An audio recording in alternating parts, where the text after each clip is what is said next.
matin sur votre antenne, mesdames et messieurs. Installez-vous confortablement pour 2 heures, en même temps qu'on passera ensemble, même si on a quelques petites minutes, bien évidemment, de retard dû à des réalités structurelles, mais on va rapidement bien le faire. Merci bien évidemment à toute la réalisation qui s'est mobilisée ce matin à donner le meilleur de lui-même afin qu'on puisse, ou d'elle-même, c'est mieux le dire, afin qu'on puisse donner forme à cette émission ce matin.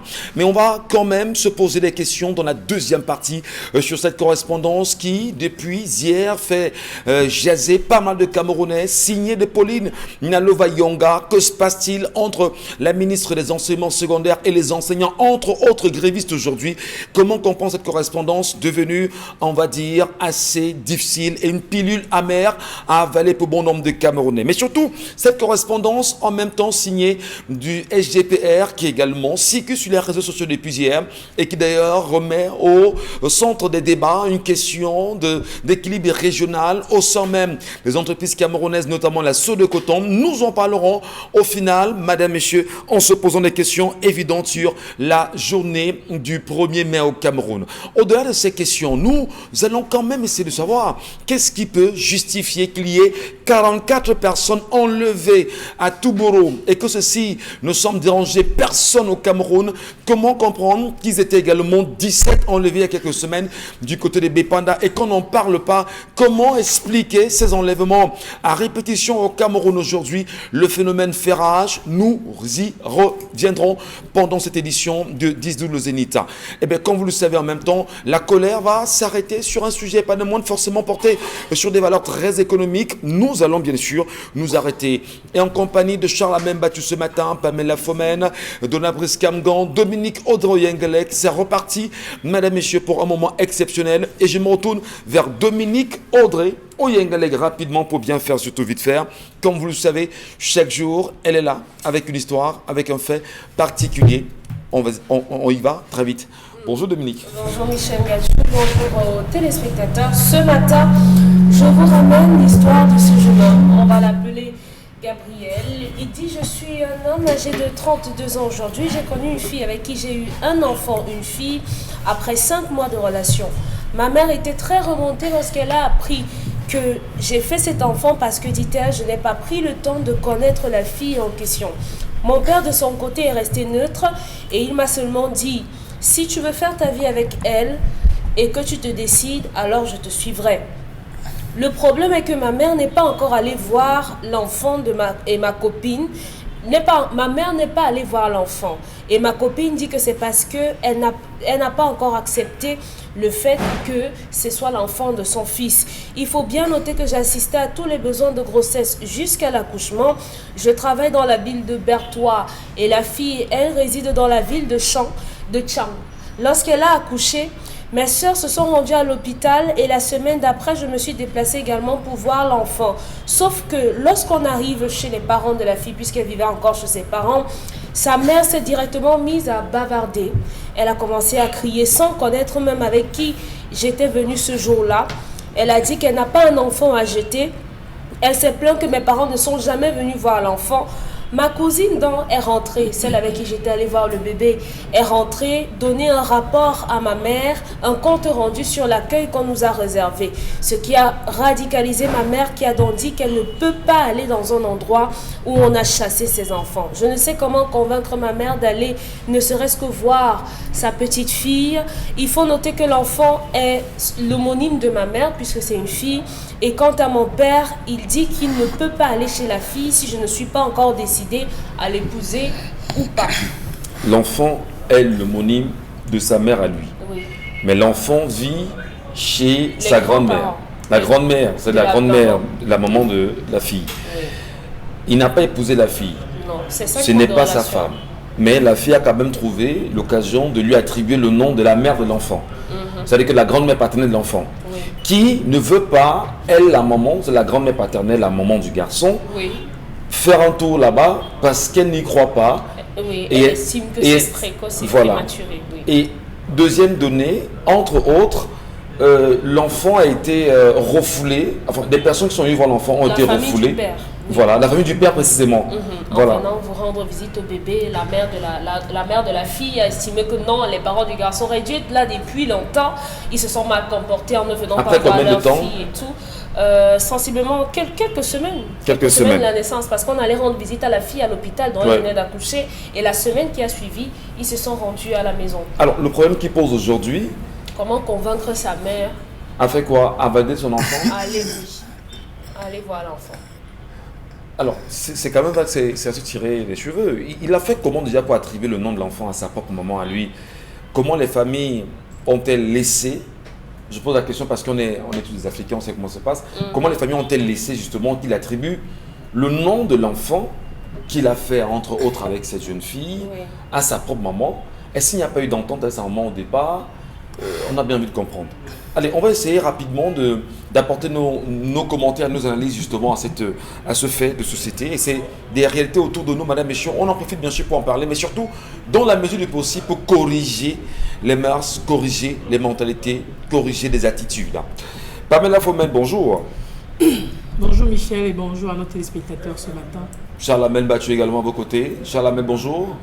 Bonjour Monsieur Ngachou, bonjour à tous les téléspectateurs. Donna Breskamgan, heureux de vous retrouver ce matin.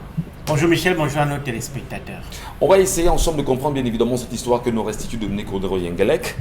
Le jeune garçon a quel âge déjà, Dominique? Vous avez quel âge? 32 ans et la fille 29 ans. Ah, bon, d'accord. la relation n'a duré que 5 mois avant la conception du bébé. D'accord, donc 5 mois et entre-temps. Ils se sont rencontrés par l'intermédiaire d'un ami. Donc, oui. Ce sont deux amis. Un ami qui les a présentés. Oui. Et ensuite, on a eu la relation et le bébé qui est arrivé à 5 mois. Ça fait 14 mois quand même qu'ils se connaissent. Oui. Entre autres, elle a accouché d'une fille. Voilà.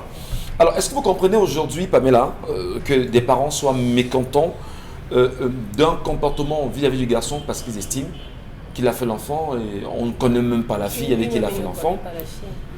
Est-ce que sur des accidents, entre guillemets, on devrait autant être dur avec un garçon? Je pense que non, on ne devrait pas être autant dur, surtout s'il y a déjà l'enfant. Les familles devraient se rapprocher au nom de l'enfant et oublier, c'est un détail. Il n'y a rien qu'on ne puisse pas véritablement pardonner, étant donné qu'il y a l'enfant. Donc, les familles essayent, et je pense que l'homme est au cœur de ce problème. Donc, il sera à main, je veux dire, c'est lui qui sera à main de résoudre ce problème. Le père? Le père de l'enfant. Ah, d'accord, mais le père de l'enfant, la famille du père de l'enfant a fait une descente sur le terrain. On allait voir l'enfant, mais cette famille a été chassée. Vous comprenez ça? Chassée Qu'est-ce qu'il y a par la maman justement de la fille? L'attitude de la grand-mère maternelle. Chassée. Bon, après, on peut mettre ça dans un mouvement de colère, peut-être la mère fâchée de l'autre famille. Mais je dis, c'est pas une raison valable pour dire qu'on ne va pas accepter l'enfant ou bien que les familles ne vont pas s'entendre. Ils peuvent véritablement se fâcher comme quoi peut-être ils revendiquent X ou bien Y chose, mais il faut qu'ils essayent, ou bien qu'elles essayent, les deux familles, de trouver un terrain d'entente. Est-ce que les mamans devraient chasser les parents des enfants quand ils prennent la peine de venir regarder le nouveau-né? Est-ce que ça ne présage pas de mauvais lendemain pour cet enfant? On doit se poser des questions, Pamela. Je rappelle que vous avez un tout petit peu mal aux yeux.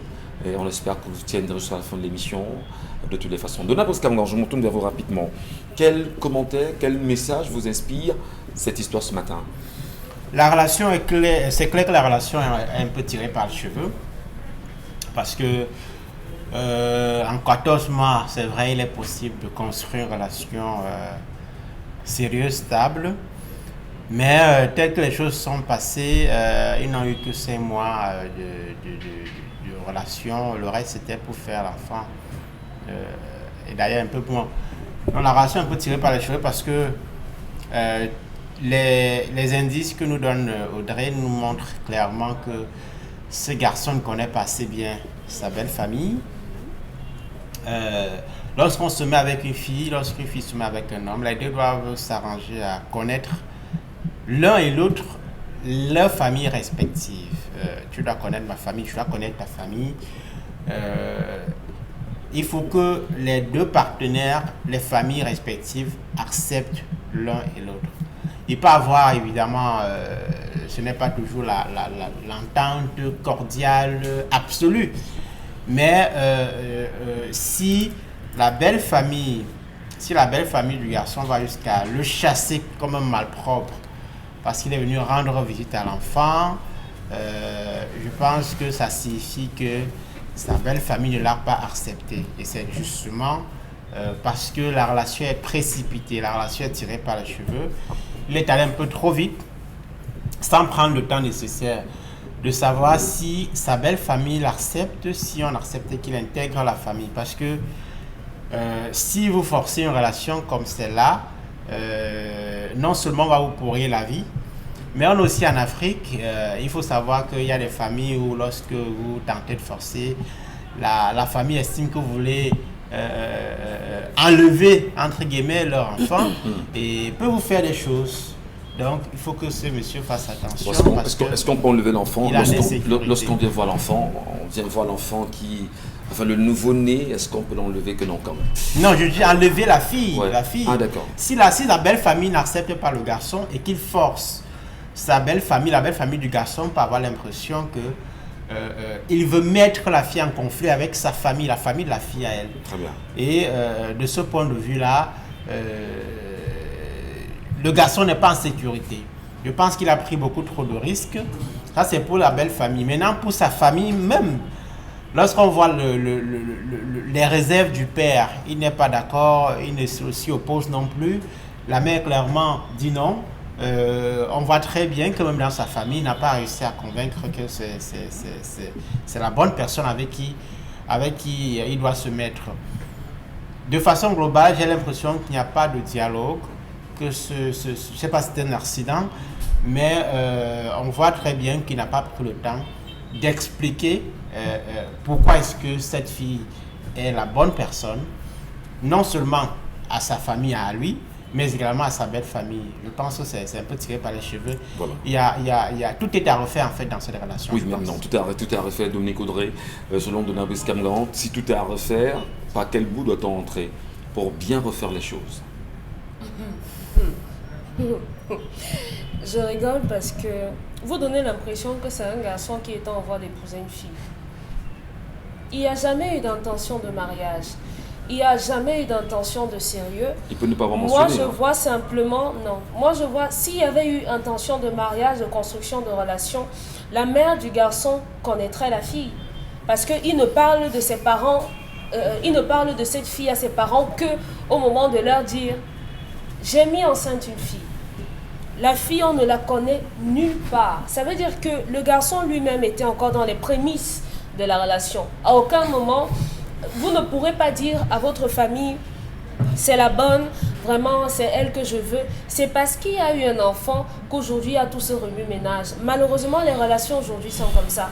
Lorsqu'on se met avec quelqu'un aujourd'hui, la finalité n'est pas toujours le mariage. On ne pense même pas d'abord au mariage. On veut simplement voir si la relation peut donner.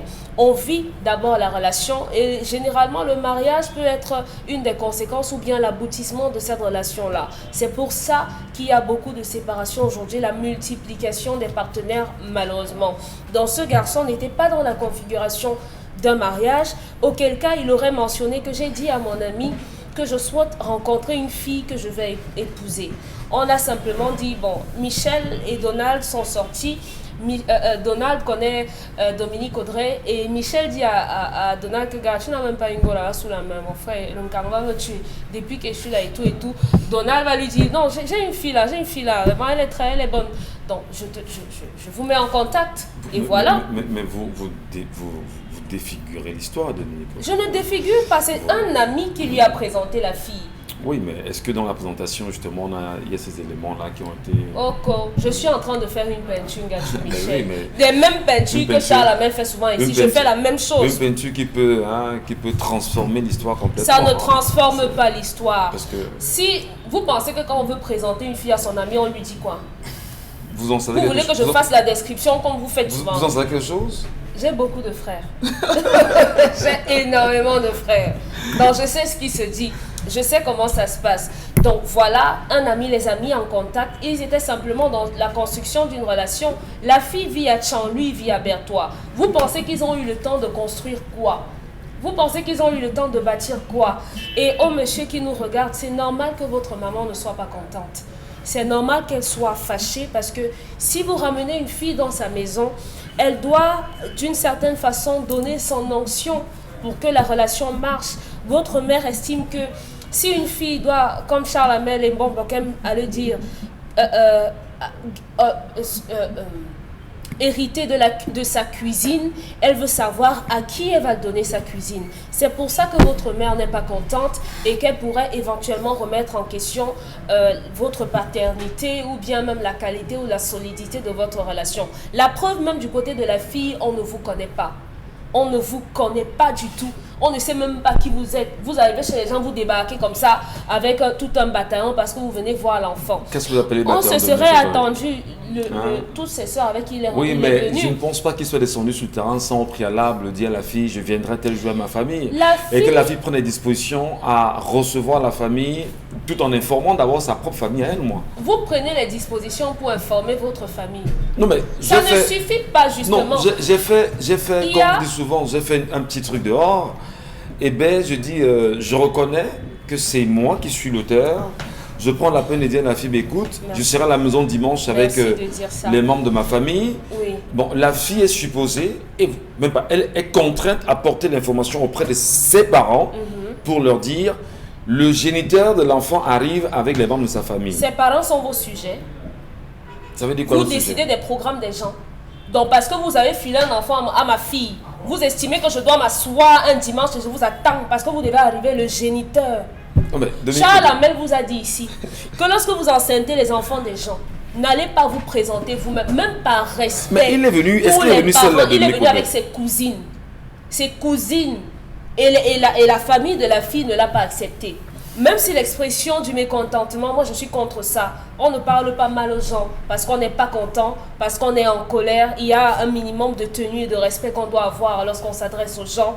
J'estime que le garçon a fait une erreur. Une erreur. Ce sont ses parents ou bien un membre influent de la famille qui aurait dû venir d'abord. C'est ce qu'on dit. Lorsque vous décidez de vous mettre avec une fille, au moins un membre de la famille de la fille ou bien sa mère ou bien une cousine doit au moins vous avoir déjà vu. La relation a été précoce, elle a été précipitée. C'est pour ça que les deux parents de la fille et du garçon ne sont pas contents. Alors, et vous trouvez normal aujourd'hui que la mère du garçon estime que moi je ne viendrai pas voir cet enfant premièrement? Vous trouvez normal que la mère, je veux dire la grand-mère maternelle du bébé, ne veut pas accueillir entre guillemets la famille du papa et refuse même d'accueillir le papa? Vous trouvez normal que le garçon et sa petite amie entre guillemets aient même choisi à leur façon de donner et d'attribuer le nom à la mère du garçon et qu'elle ne vienne même pas regarder l'enfant? Quel prétexte justifiera tout ça? Parce qu'ils sont jeunes, ils n'en savent rien. Estimez que parce que vous avez donné mon nom à votre enfant et je dois accepter vos conneries, ça c'est de la corruption. Je suis votre parent. La manipulation peut-être. C'est de la corruption. Je suis votre parent. Vous avez fait une bêtise, je dois vous punir. Ce n'est pas parce que en faisant la bêtise, vous m'avez ramené quelque chose ou bien vous me donnez quelque chose que je dois faire abstraction de votre bêtise. Si le monsieur voudrait que sa mère se calme, il a des choses à faire qui mettent son père à contribution. Visiblement, son père est neutre dans l'histoire, c'est sa mère qui décide. Il doit faire profil bas, demander pardon à sa mère et jouer sur la corde sensible pour que sa mère accepte d'aller voir son bonbon.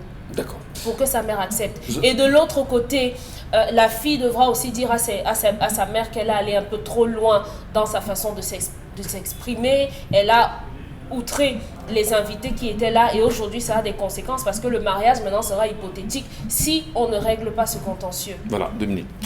Je voudrais, Charles Hamel, qu'on s'accorde sur un fait. Dans nos sociétés africaines, on dit et on apprend qu'on ne tape pas sur l'enfant en lui demandant de sortir de la maison. C'est-à-dire que votre fils est allé poser un acte, il vient reconnaître et dit à son papa que vous êtes, ou votre fille, papa, l'arrêté c'est que j'attends un enfant. Vous ne recevez pas cela. Au point où l'enfant vient me montre, vous refusez d'y aller. Vous refusez même d'intenter une certaine descente sur le terrain. Est-ce qu'on tape sur l'enfant en lui demandant de sortir de la maison, M. Mbatou Charles Hamel? Monsieur Ngatou, Ce qui se conçoit bien s'énonce clairement et les mots pour le dire viennent aisément. Comment a-t-il conçu son histoire? Point d'interrogation. Lorsqu'il a rencontré cette fille, il a présenté à celles qui l'ont accompagné saluer la fille, le bébé. Lorsqu'il a rencontré cette fille, il n'a pas pris sur lui, parce qu'il se disait sérieux, d'impliquer des personnes sérieuses dans cette affaire. J'ai toujours dit, quand vous rencontrez quelqu'un ou quelqu'une, et que tous les jours, les gens vous disent, méfiez-vous, cette fille-ci n'est pas bonne, écoutez. Cette fille-ci n'est pas bien, écoutez. Le Gambi n'est pas seulement le Gambi de, comment on va dire, aller demander via une transition aux ancêtres, est-ce que je dois aller? Oui, il y a aussi le Gambi physique, des personnes qui disent, la fille là, au vu des habitudes qu'on voit, cette fille fais attention, tu auras beaucoup de problèmes. C'est des personnes qui se disent parfois, je vais forcer, je vais voir. Et le je vais voir souvent s'accompagne par beaucoup de voirates qui finissent parfois par étouffer. Lorsque la fille a été enceinte, on peut lui pardonner le fait d'avoir caché la relation. Lorsque la fille a été enceinte, quels sont les mécanismes qui ont été mis en place par le garçon? A-t-il informé la mère? A-t-il informé le père? Selon l'histoire, c'est ce que... Y a-t-il eu un débat? Non. Informer, c'est une chose. Vous pouvez m'informer, je suis dans la colère, je ne vous réponds pas. Je reste calme. Mais après la colère baisse, on peut discuter, absolument. On peut échanger. Mais si vous revenez encore à ce moment-là, vous croyez que c'est calme, je ne suis pas calme, non, vous laissez tomber. Ça peut être que dans la position que le père a prise, c'est une position définitive. Il ne veut pas, point. Vous avez des familles où un père estime que, et ça se vit encore, l'enfant à tel âge, s'il n'a pas un terrain, une maison, à faire femme, il ne veut rien entendre. C'est des règles dans les familles. Il y a d'autres qui estiment que non, mon fils est en train de toucher à l'argent, il faut rapidement que je lui mette une femme parce qu'il peut se retrouver à dépenser de l'argent et tout. La femme va le calmer, on le marie rapidement. Donc ça existe. Le gars n'a pas tenu informer les parents. Dans le processus de la grossesse, comment a-t-il géré la grossesse de la fille? A-t-il géré la grossesse de cette fille étant à Ngoulémakom et la fille à Ngalemedouga? Non, je pose une question. A-t-il géré toujours à distance en envoyant l'argent? N'a-t-il pas pensé que c'était l'occasion pour la mère de dire, comme nous avons quelque chose là-bas, il faudrait que tu descendes, voir ce que nous avons, et dire à la famille, notre fils n'est pas un bandit, notre fils n'est pas un voleur, on reconnaît que notre fils est venu là, nous sommes prêts à prendre des responsabilités. S'il y a des gens que vous devez frapper, frappez-nous peut-être parce qu'on a mal éduqué notre enfant. Ça encore, ça n'a pas été fait. Autre manque de respect vis-à-vis de la famille. Lorsque l'enfant naît, M. Ngadjou, lorsque l'enfant naît, il y a automatiquement un autre mécanisme qui se met en place, celui du nom. Celui du nom. Absolument. Parce que là, on commence, lorsqu'on fait la visite, il y a une question à laquelle on répond, la fille va accoucher où? Chez vous ou chez nous? Nous, on souhaite qu'elle accouche chez nous. La famille dit non, c'est chez nous. On bagarre encore un peu, on se sépare. Lorsqu'on acte là où elle va accoucher, le jour qu'elle accouche, on revient et on débat du nom. Qui porte le nom? Chez nous, l'enfant qui naît, d'après la tradition bantou, l'enfant qui vient de naître, il y a telle personne qui est entrée dans notre famille, qui vient de prendre femme chez nous, c'est à lui que revient, c'est notre tradition. Chez nous, tant que tu n'as pas doté la femme, tu ne peux pas donner le nom, c'est à nous que revient le nom. Oui, parce qu'on a vu comment il a travaillé, comment est-ce qu'il s'occupait de la fille, on va prendre le premier nom, sera pour nous, le deuxième nom sera pour lui. On trouve encore là à travers le débat, et on programme le voix bébé. C'est le processus. C'est le processus. On programme le voix bébé où les deux familles vont venir tout ensemble, s'asseoir et célébrer la naissance, ce qui se fera le 21e jour. Monsieur Ngadjou, vous vous rendez donc compte que le processus n'a pas été respecté du début à la fin. L'enfant est né, c'est 5 mois plus tard. Non, ils ont fait 5 mois de rencontre et 9 mois après... L'enfant est né. C'est 1 an, 4 mois après que le gars décide d'aller. Il décide d'aller voir la fille. non pas avec des personnes sérieuses, mais avec des cousines. Ils prennent mal les cousines pour aller dire on est venu saluer. Quel respect donne-t-il à cette famille? Il est très jeune. Quel respect donne-t-il à cet enfant qu'il porte? Quel respect donne-t-il à ses propres soeurs? Vous vous rendez donc compte que voilà un gars qui a dit je vais, je peux, j'ai les moyens de. C'est le jeu qui tue. Dans toutes les relations au monde. Alors, la leçon, justement, c'est de dire aux enfants, il faut justement rester proche. Enfin, écoutez les parents. Vous ne pouvez rien faire, monsieur Ngat. Vous ne pouvez rien faire dans ce monde sans penser à la famille, sans associer la famille. Vous avez des familles où c'est divisé. Même lorsque la famille est strictement divisée, il y a quand même des camps qui se forment. Un camp pour, un camp contre. Il faut toujours avoir des personnes avec vous, le camp fort pour pouvoir gérer certaines situations. Donc ici, je comprends la colère du père. Parce que le père peut imaginer qu'il y a une manigance entre l'enfant et la mère. Le père peut imaginer qu'il y a eu des tripatouillages. Le père reste fermé sur sa décision en observant. Maintenant, il faudrait une négociation. Et la négociation qui va passer forcément par le chef de famille, qu'il faut interpeller. Si c'est un chef de famille actif, qu'il faut interpeller en lui disant j'ai merdé, viens intervenir. Le chef de famille vient discuter avec le père. Le père maintenant autorise à la mère en lui disant ok, on m'a expliqué, vois dans quelle mesure tu vas aller voir, tu viens me rendre compte avant qu'on aille. Que la mère se déplace sans le garçon en disant mon fils a fauté, j'ai appris ce qui s'est passé, je suis venu de moi-même. Vraiment, je suis d'abord venu m'excuser. Je vais repartir avant de revenir. Je suis juste venu m'excuser. C'est les usages. L'Afrique, ce n'est que les négociations, ce n'est que la discussion. Monsieur Michel Bétou. Merci infiniment, cher Lamine Battu, pour toutes ces leçons ce matin, tout en espérant que ceux et celles qui sont dans cette situation peuvent trouver en même temps, à travers les nombreux conseils proposés sur ce plateau, voilà, l'occasion de se tirer d'affaire.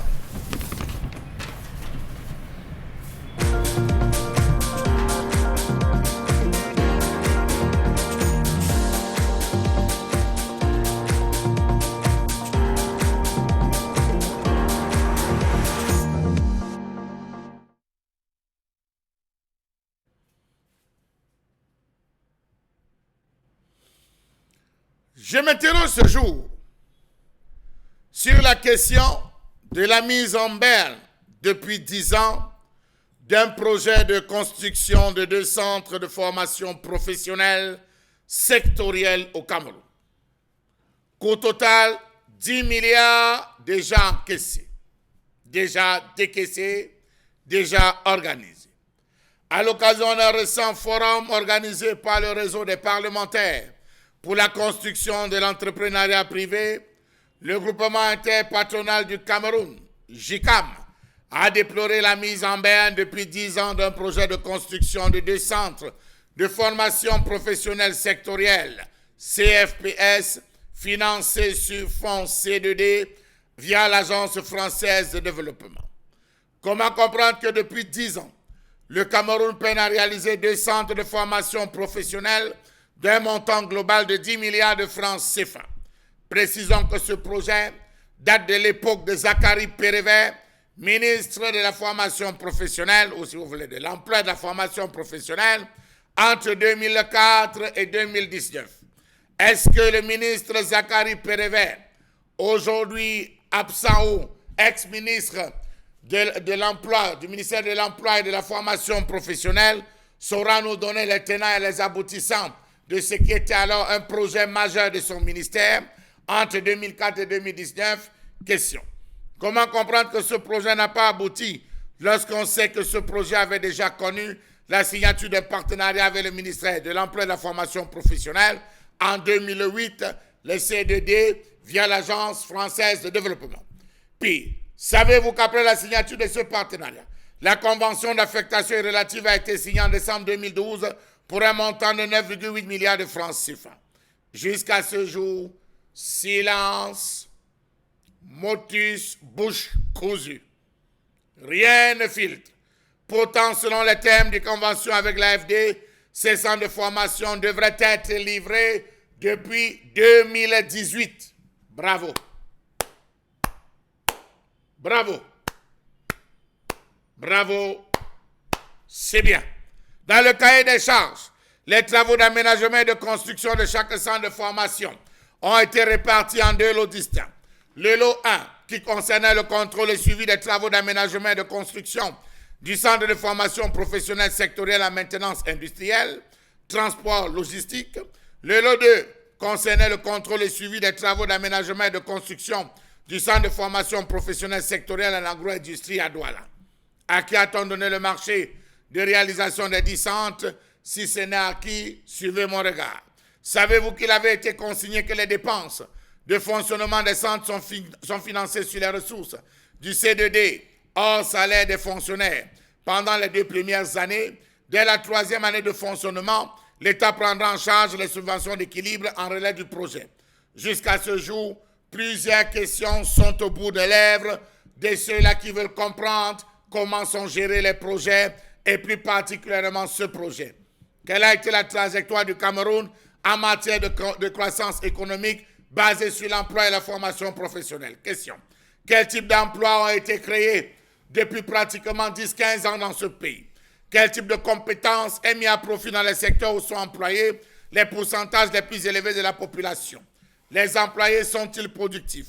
À quel obstacle lié à l'offre et à la demande des compétences se heurtent-elles parlant des centres professionnels régionaux? Quelles sont les politiques et institutions en jeu? Sont-elles en train de jouer véritablement leur rôle?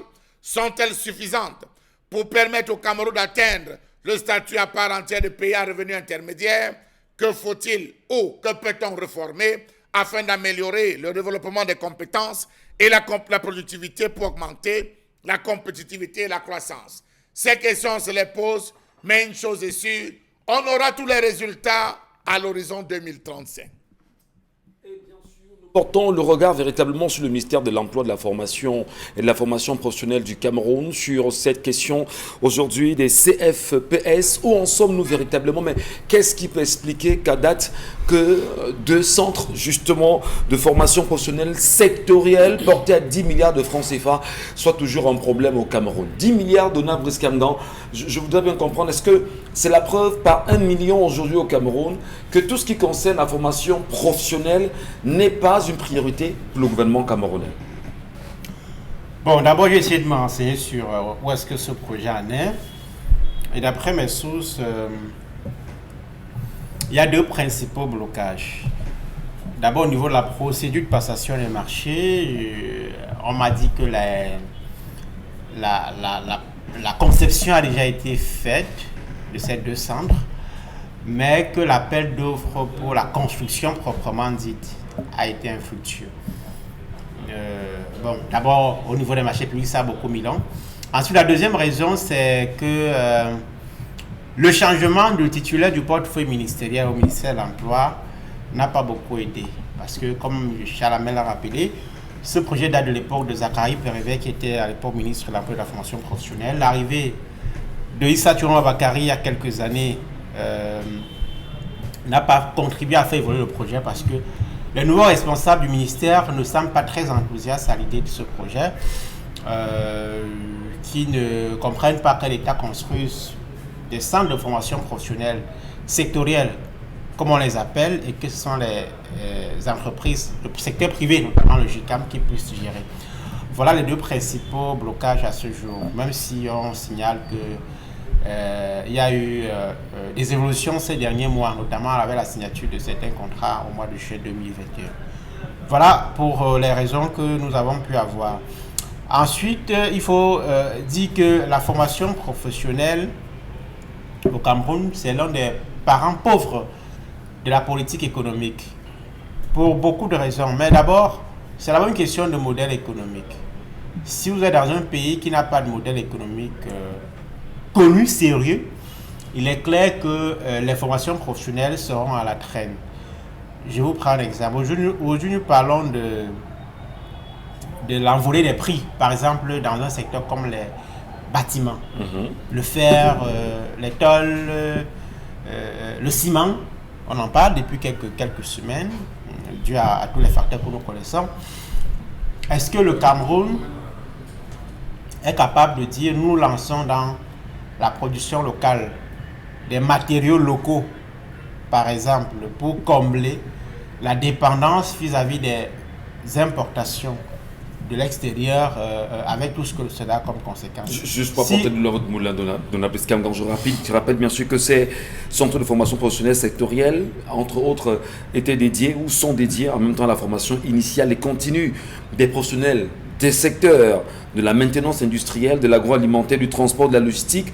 Et on parle même de la soudure, de l'électricité, de la qualité, hygiène, sécurité et même environnementale aujourd'hui. Alors, quand on a ce florilège d'opportunités, je veux dire, de secteurs d'activité qui peuvent être importants pour la jeunesse, est-ce que c'est la preuve par, je le dis encore, par 1 million, que ce n'est pas une priorité pour le gouvernement camerounais? C'est ce que j'ai tenté d'expliquer lorsque vous m'avez interrompu. Je disais donc que ces centres qui ne sont pas créés indiquent clairement que nous sommes dans un pays qui n'a pas de modèle économique. La difficulté justement, c'est de pouvoir adosser ces objectifs de création des centres de formation professionnelle sectorielle, comme on les appelle, à une volonté locale. Je prenais le secteur des matériaux de construction parce que l'État peut décider que nous lançons une filière qui fait dans la production du matériel local, des briques, par exemple en terre. Ça signifie qu'il faut limiter les importations, par exemple du clinker, qui constitue 75%, 70% dans la composition du ciment. Il faut donc que cette volonté-là soit exprimée clairement, qu'elle s'adosse sur une politique de protection du marché local. Si vous formez aujourd'hui des gens qui font dans la transformation du bois, alors que nous exportons l'essentiel de nos matières premières, les grumes notamment dans ce secteur, où est-ce qu'ils vont pouvoir travailler? Souvenez-vous que dans ce pays, à l'époque, lorsqu'on parlait du projet Tchad, Pipeline Tchad-Cameroun, il y a eu un manque de chaudronniers. Absolument. Et on a lancé une formation pour les chaudronniers. Beaucoup de familles ont d'ailleurs envoyé les enfants être formés pour devenir chaudronniers, espérant être recrutés. Mais après, ils n'ont pas eu d'emploi parce que on avait pris beaucoup d'étrangers pour travailler dans ce projet. Donc, il y a des choses comme ça qui font qu'on voit clairement qu'il n'y a pas d'ambition. Je sors par un dernier élément. Très vite. Vous avez dans ce pays, en dehors des ministères qui font essentiellement dans le fonctionnement et qui ont un budget qui tourne autour de 5-10 milliards de francs CFA, le ministère de l'Emploi, j'ai regardé en avant ce plateau, a un budget pour 2022 là, de 21 milliards de francs CFA. Alors, avec des ressources aussi peu importantes, est-ce qu'on peut raisonnablement investir dans la formation professionnelle? Il faut constater qu'aujourd'hui, cette formation professionnelle repose essentiellement au plan des charges sur les parents. Parce que, comme vous le savez, les filières professionnelles coûtent encore extrêmement cher dans notre contexte par rapport au niveau de vie des parents. Et donc, beaucoup hésitent à inscrire les enfants parce que un BTS en chaudronnerie, je dis n'importe quoi, vous allez chercher dans les 500 000 francs CFA et plus, pour ne pas dire 1 million de francs. Alors, la question ou la place de Dominique Audrey de la formation professionnelle au Cameroun, le regard du citoyen, le regard du petit Camerounais ou même des Camerounais aujourd'hui, on va dire comparativement à toutes les formations qui peut-être ne le sont pas, parce qu'il y a une formation professionnelle, il y a une formation, si je peux me permettre l'expression littéraire. Est-ce que on n'a pas l'impression que c'est pour ceux qui sont des laissés pour compte et que cette façon de voir-là a conquis les cœurs des Camerounais aujourd'hui?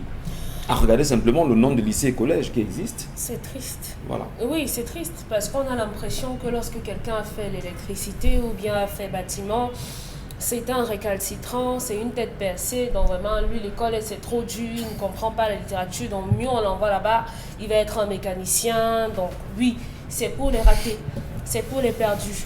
Dans la pensée populaire, c'est comme ça qu'on réfléchit.